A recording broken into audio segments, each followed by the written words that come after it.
Queridos irmãos, graça e paz. Vamos, nesse momento, meditar um pouco no que a palavra de Deus diz e vamos ler o Salmo de número 1. Salmo 1, vamos ler os versículos 1 e 2, onde está escrito assim: Bem-aventurado o homem que não anda no conselho dos ímpios, não se detém no caminho dos pecadores, nem se assenta na roda dos escarnecedores. Antes, o seu prazer está na lei do Senhor, e na sua lei medita de dia e de noite. Nós sabemos que distúrbios interiores com os quais nós temos que lutar constantemente, eles são advindos do fato de termos ficado desconectados de Deus pelo pecado de Adão e Eva. Lá no nosso íntimo, há sempre uma inquietação, uma sede que nada neste mundo pode suprir. Nunca poderemos funcionar efetivamente, amplamente, completamente em paz, sem a nossa conexão. Porque Deus, quando nos criou para sermos a sua imagem e semelhança. Ficamos abatidos, porém não destruídos, como diz o apóstolo Paulo. Todos os que vieram, que descendem de Adão e Eva, ainda carregam a imagem e a semelhança, embora não reflitam a imagem e semelhança de Deus como originalmente, mas temos um senso inato de tudo isso. Lá em Eclesiastes, no capítulo 3, no versículo 11, está escrito assim: Todas as coisas fez Deus formosas no seu devido tempo. Também botou no homem a eternidade, sem que o homem disso se aperceba. Então, nós temos a eternidade em nós. Quando nós somos gerados no ventre da nossa mãe, lá já está a eternidade. Portanto, nós devemos evitar, jogar fora, rejeitar essa história de matar pessoas no ventre da mãe. Desde o momento que ela é gerada, ela é criação de Deus, ela é pessoa, ela já tem a eternidade. Você, quando mata uma pessoa no ventre da mãe, tira dela o direito a viver, a se tornar filho de Deus e a poder determinar qual vai ser a eternidade dela. Existe uma saudade em nós, que nós chamamos de nostalgia, que vem de dois termos gregos, nostos e algos, que é saudade de casa. Jesus nos lembra, lá em Mateus, no capítulo 4, no versículo 4, ele nos lembra que não só de pão vive o homem. Sim, a vida do homem não depende só do que ele manda para o estômago dele. Existe um desejo em nós, um desejo tão profundo que nos leva a clamar por Deus, que nos leva a buscar alguma coisa. É uma sede que não sabemos explicar. O salmista diz: como suspira a corça pelas correntes das águas, assim por ti suspira a minha alma. Desde o momento em que você foi criado para funcionar conectado em Deus, se essa conexão foi quebrada, vai deixar uma necessidade muito grande.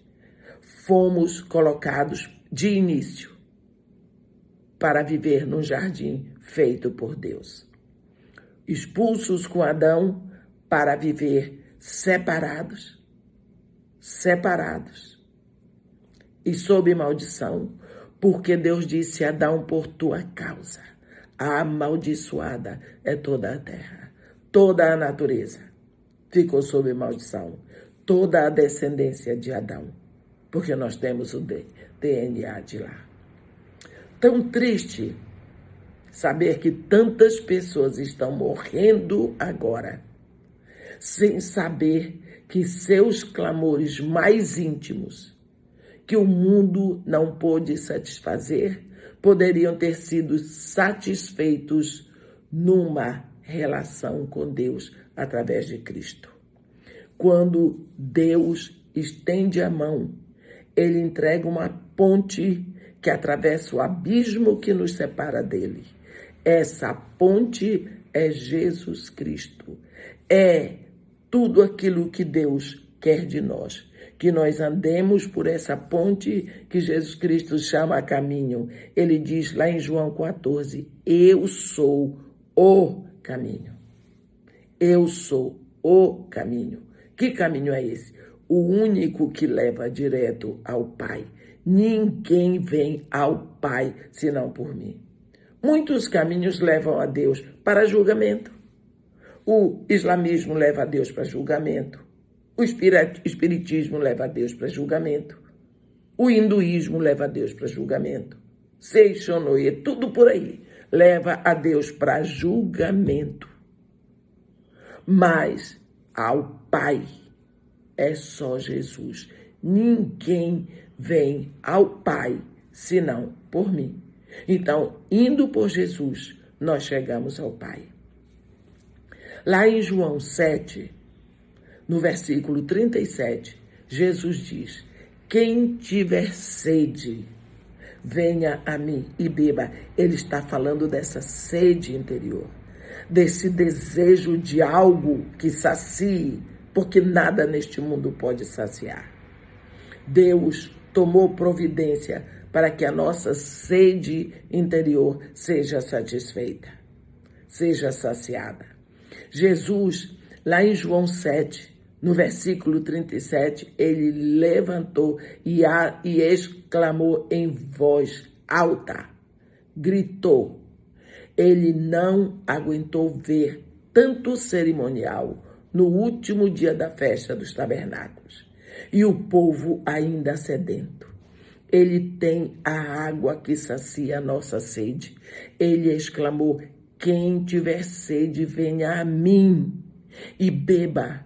Porque quem crer em mim, como diz a Escritura, rios de água viva fluirão do seu interior. Nós lembramos uma vez Jesus atravessar aquelas regiões dali vindo da Judéia e entrou em Samaria e passou numa aldeia pequena chamada Sicar e ficou ali.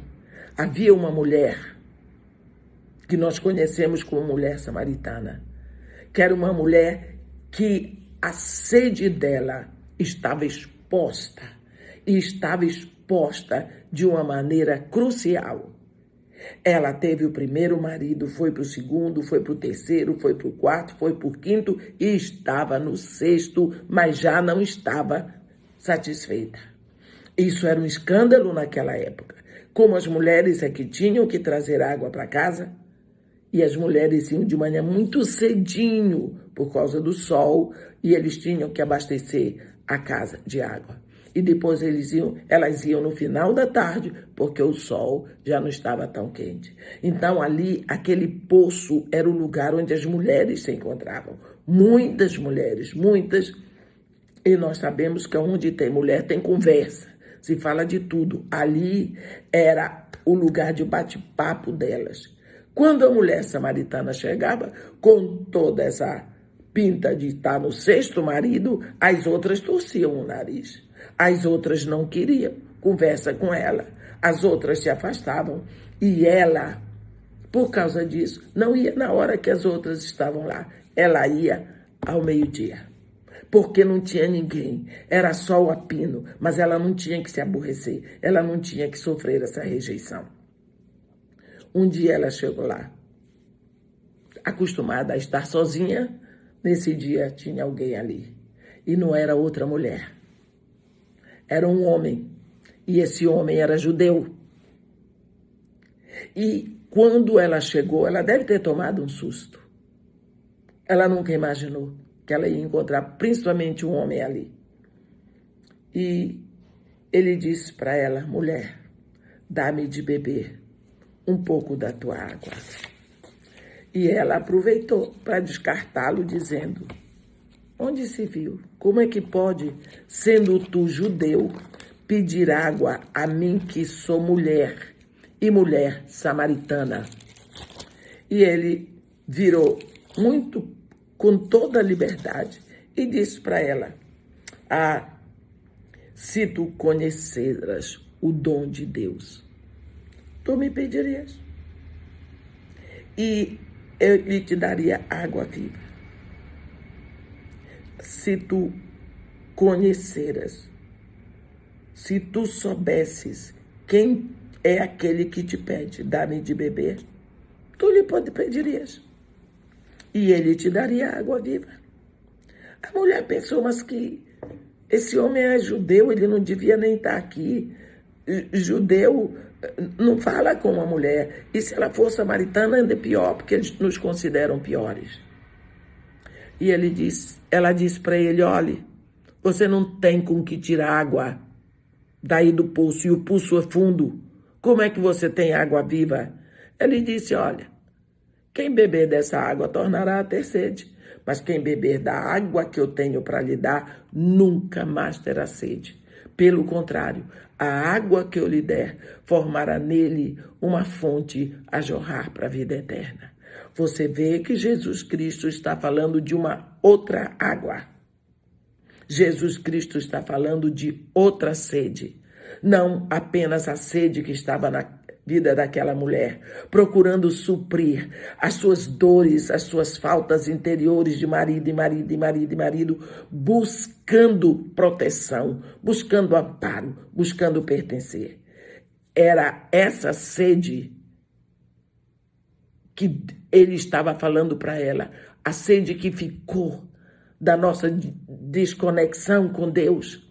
Ele diz: olha, quem bebe dessa água, essa água supre uma sede, mas a água que eu tenho para te dar, ele supre a tua sede da tua alma.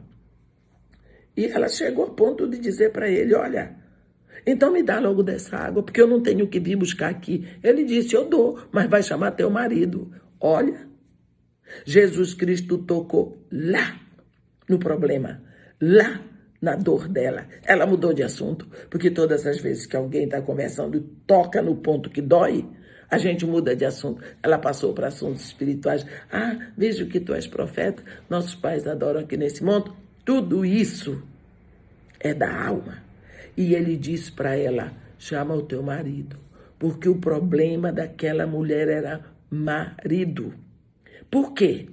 Hoje, marido já não se leva a sério. A deterioração da raça humana é tão grande, mas quando Deus criou marido, marido significa aquele que ampara, aquele que cobre, aquele que protege, aquele que provê, aquele que cuida, aquele que põe a sua vida toda para defender a sua esposa. É aquele que até morre para defender a sua esposa. Isso é marido. Isso é marido. E quando Jesus Cristo disse: vai, chama o teu marido, ela disse: eu não tenho quem me ampare, eu não tenho quem me proteja, eu não pertenço. Ele disse: isso estivesse bem, porque 5 tu já tiveste este com quem vives, ainda não é o teu marido. O que significa? Existe uma dor interior. A mulher sai e vai anunciar que a sede pode ser saciada. Ela encontrou a fonte da água viva, no poço de Jacó.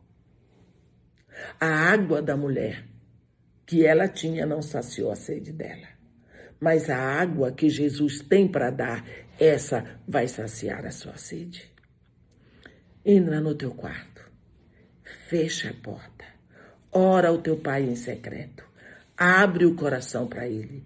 Deixa ele saciar esta sede que só ele pode saciar.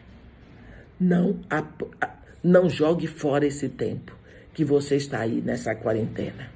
Busque. Ele diz, a água que eu tenho para te dar. Ele tem. Abra o seu coração. Amém? Nós lembramos mais uma vez. Bem-aventurado o homem que não anda no conselho dos ímpios, não se detém no caminho dos pecadores, nem se assenta na roda dos escarnecedores. Antes, o seu prazer está na lei do Senhor, e na sua lei medita de dia e de noite. Amém. Que Deus nos abençoe e nos guarde. Um grande abraço, meus irmãos.